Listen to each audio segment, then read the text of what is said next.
नमस्कार दोस्तों। हमारी कहानी है बड़े भाई ने अपने गुस्से को मोड़ा योग्य दिशा में। मैं अपने चैम्बर में बैठा हुआ था। एक आदमी दंडनाता हुआ अंदर घुसा, हाथ में कागजों का बंडल, धूप में काला हुआ चेहरा, बढ़ी हुई दाढ़ी, सफ़ेद कपड़े जिनमें पाइचों के पास मिट्टी लगी थी। उसने कहा, उसके पूरे फ्लैट पर सटे लगाना है। बताइए क्या क्या कागज और चाहिए, क्या लगेगा खर्चा। मैंने उन्हें बैठने को कहा। रघु पानी दे इधर, मैंने आवाज़ लगाई।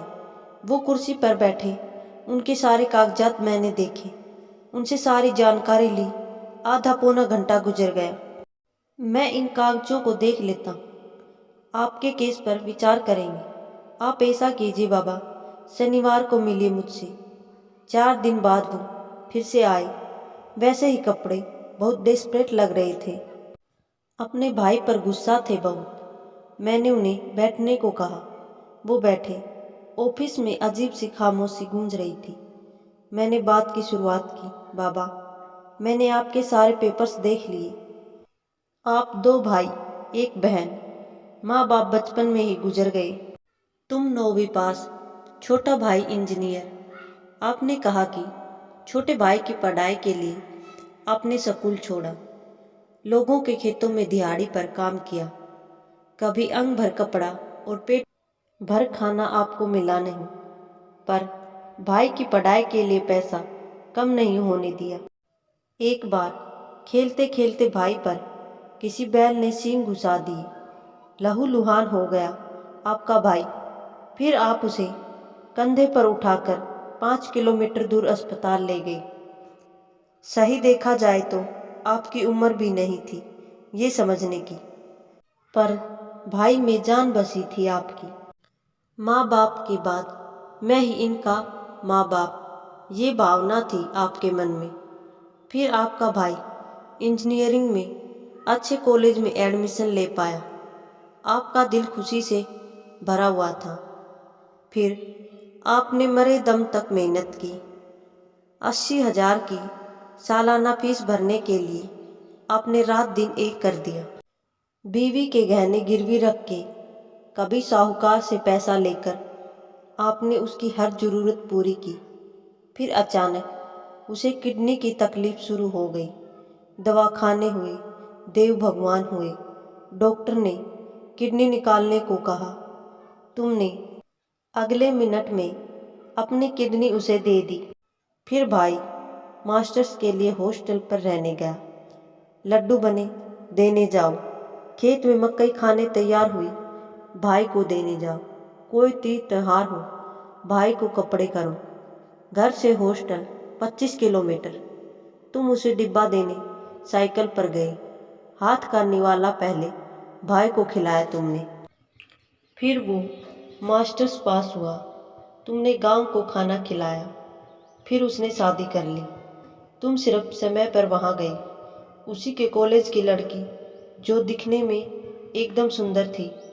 भाई को नौकरी लगी। 3 साल पहले उसकी शादी हुई। अब तुम्हारा बोझ हल्का होने वाला था, पर किसी की नज़र लग गई आपके इस प्यार को। शादी के बाद भाई ने आना बंद कर दिया। पूछा तो कहता है, मैंने बीवी को वचन दिया है। घर पैसा देता नहीं। पूछा तो कहता है, कर्जा सिर पे है। पिछले साल शहर में फ्लैट खरीदा, पैसे कहाँ से आए। पूछा तो कहता है, कर्ज लिया है। मैंने मना किया तो कहता है, भाई तुझे कुछ नहीं मालूम, तू निरागवार ही रह गया। अब तुम्हारा भाई चाहता है गांव की आधी खेती बेचकर उसे पैसा दे दे। इतना कह के मैं रुका। रघु ने लाई चाय की प्याली, मैंने मुंह से लगाई। तुम चाहते हो भाई ने जो मांगा वो उसे ना देकर उसके ही फ्लैट पर सटे लगाया जाए, क्या यही चाहते हो तुम? वो तुरंत बोला, हाँ। मैंने कहा, हम सटे ले सकते हैं, भाई के प्रॉपर्टी में हिस्सा भी मांग सकते हैं, पर तुमने उसके लिए जो खून पसीना एक किया है वो नहीं मिलेगा। तुमने दी हुई किडनी वापस नहीं मिलेगी। तुमने उसके लिए जो जिंदगी खर्च की है वो भी वापस नहीं मिलेगी। मुझे लगता है इन सब चीज़ों के सामने उस फ्लैट की कीमत शून्य है। भाई की नीयत फिर गई, वो अपने रास्ते चला गया। अब तुम भी उसी निर्धन सड़क पर मत जाना, वो भिखारी निकला। तुम दिलदार थे, दिलदार ही रहो। तुम्हारा हाथ ऊपर था, ऊपर ही रखो। कोर्ट कचहरी करने की बजाय बच्चों को पढ़ाओ लिखाओ। पढ़ाई करके तुम्हारा भाई बिगड़ गया, इसका मतलब बच्चे भी ऐसा करेंगे, ये तो नहीं होता।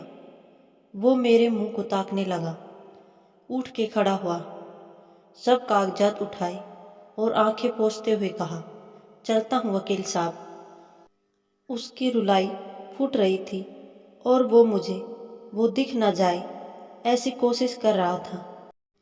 इस बात को अरसा गुजर गया। कल वो अचानक मेरे ऑफिस में आया। कलमों में सफ़ेदी झांक रही थी उसके। साथ में एक नौजवान था, हाथ में थैली।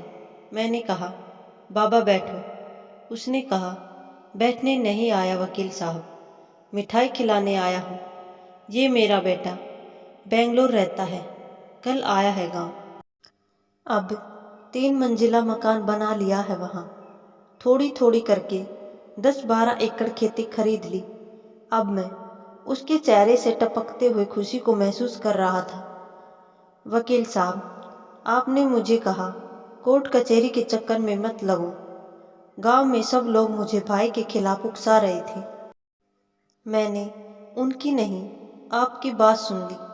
मैंने अपने बच्चों को लाइन में लगाया और भाई के पीछे अपनी जिंदगी बर्बाद नहीं होने दी। कल भाई भी आकर पाँव छू के गया, माफ़ कर दे मुझे, ऐसा कह गया। मेरे हाथ का पेड़ा हाथ में ही रह गया। मेरे आंसू टपक ही गए आखिर। गुस्से को योग्य दिशा में मोड़ा जाए तो पछताने की जरूरत नहीं पड़े कभी। धन्यवाद दोस्तों। आपको हमारी कहानी कैसी लगी कृपया हमें कमेंट करके बताएं और हमारे चैनल को लाइक शेयर सब्सक्राइब जरूर करें।